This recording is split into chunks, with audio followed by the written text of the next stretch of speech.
6 na Korean nationals at 14 na Pilipino naaresto ng Presidential Anti-Organized Crime Commission o PAOK sa raid na isinagawa sa isang hinihinalang pogo din sa basement room ng isang 4-star hotel sa Pasay City.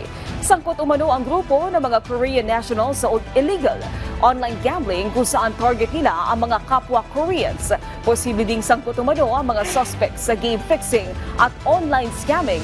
Ayon kay PAOK Chief Undersecretary Gilbert Cruz, isinagawa ang raid batay sa mission order mula kay Bureau of Immigration Commissioner Joel Anthony Viado matapos makatanggap ng intel. Kasalukuyang nasa kustodiya ng PAOK ang mga suspect at naharap sa kasong paglabag sa Securities Regulation Code, illegal gambling in relation to RA 10175, money laundering, anti-financial account scamming at iba pa. Patuloy ang investigasyon para matukoy ang lawak ng operasyon ng naturang grupo at ang posibleng koneksyon sa iba pang mga iligal na aktibidad.